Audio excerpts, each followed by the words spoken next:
Our system has failed us. The United States is a plutocracy.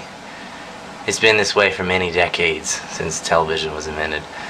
But only now, because of the internet, are most people becoming aware of that. The majority of the country is and always has been anti-war. Many people realize that the war is based on deceptions. Internet readers knew that from the beginning, but TV watchers were clueless. Our elected democracy does not reflect the interests of the people. Our Congress is nothing but bipartisan aggression. The Democrats were elected as a majority in 2006 and have done nothing different. The leading Democrats for president, Barack Obama and Hillary Clinton, both voted again and again to finance the wars just like McCain, and all three of them went running over to AIPAC, the Israeli lobby that was caught spying on the United States and illegally selling nuclear secrets as soon as the nominations were set. But in lawless America, where people can be searched without warrants and arrested and held indefinitely with no trial, the real crooks don't go to court or jail. They have court cases pushed back 8 times and then suspended indefinitely. The people who lied us into war go to trial, get convicted, and then have their sentence commuted by the president. Same thing that Clinton and Bush's father did for the Iran-Contra criminals.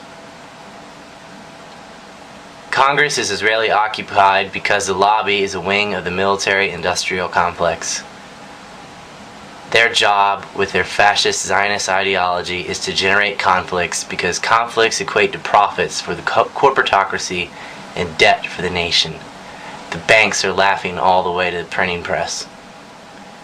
So how could Americans be anti-war and yet elect more pro-war hawks again and again? A simple formula.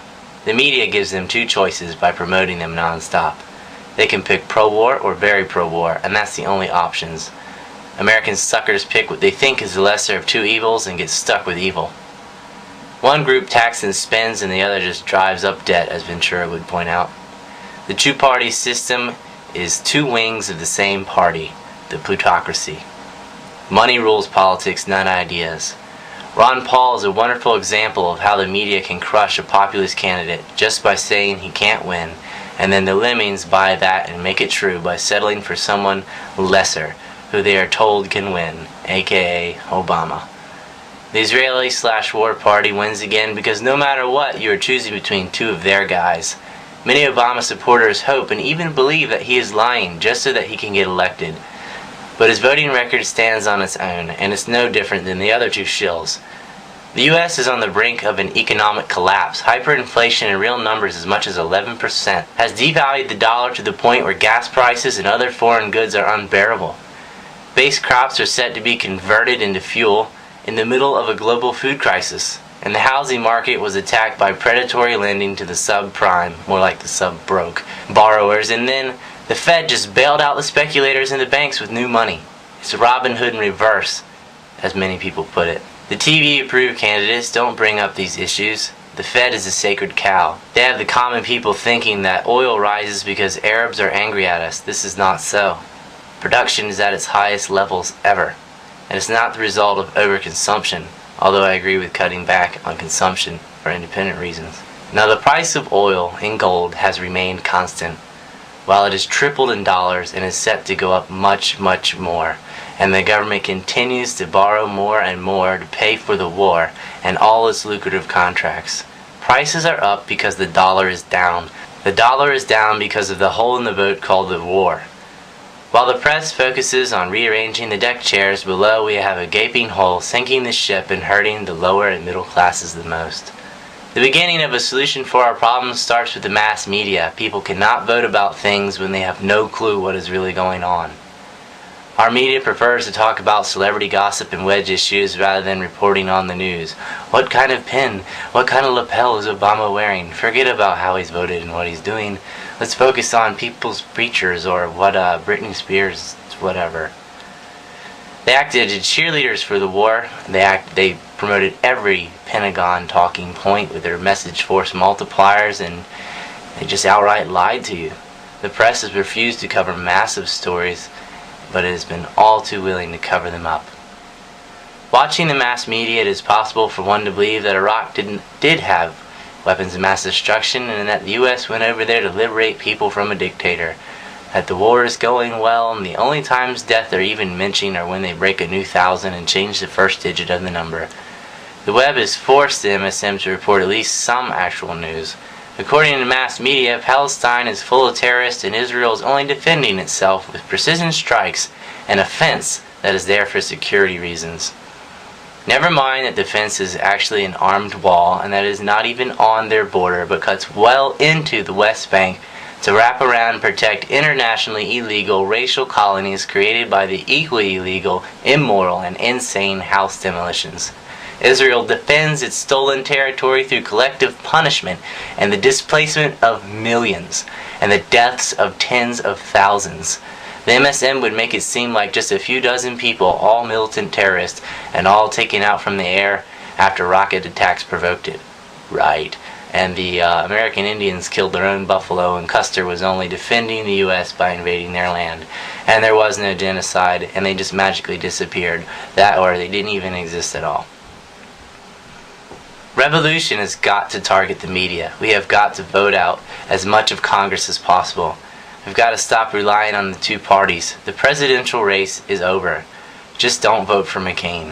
If you live in a red state where the Christian right rules the vote no matter what, then try voting for a third party since your votes have been gerrymandered and don't count anyway. As a Southerner, I feel subjected to this tyranny of the majority, as an ignoramus, ultra-religious mob that decides what is true based on prejudice, not evidence, rules my state. The mob is run by propaganda. The watered-down base of the party, aka the large swath of sloganeering sheep on the dry end of the intellectual pool, are what our gossip-centered asinine media aims at manipulating. Why bother arguing with informed people when you can bypass those people for the herd whose members' votes count as much as the learned? The very nature of democracy is an appeal to the lowest common denominator, and that right now is really, really, really low. We are talking about people who could not find Afghanistan on a map or name who the Speaker of the House is. Our educational system is about indoctrination, and the media is just there as entertainment. To get any news, real news, one has to look at foreign press and to bloggers who have been more accurate and proven by the test of time to get it right when all the mass media was getting it wrong. But the MSM did not get it wrong. They knew it was wrong. They just didn't care.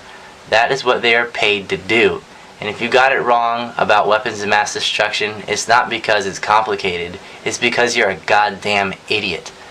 And if you are one of those hateful jack-off missile Johnny Glass parking lot types who still thinks Iraq had weapons of mass destruction, then that is certifiably mental.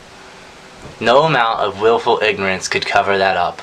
That is reaching religious-like portions of denying reality for a faith-based conclusion immune to all logic, reason, and evidence.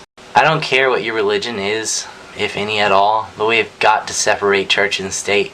Because the kind of church that gets attention with the state is the one that promotes the state, aka the war churches. Keep government out of religion too. It's the government/media giving these psycho-Christians like Hagee and Robertson so much airtime and attention when they should be laughed off the set. Why not have an atheist come on when one of these turkeys is on the MSM and just completely ruin him with embarrassment?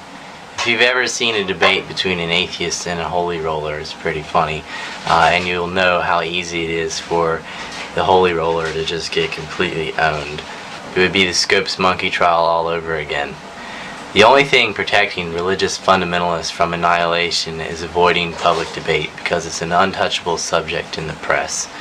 I've run out of time on YouTube, but just read the article and look at all the links. I've peppered it with links backing up everything I said and going into some very interesting stories. It's on ANTI-NECONS.com or Rise2Sense.com. They're mirror sites of each other.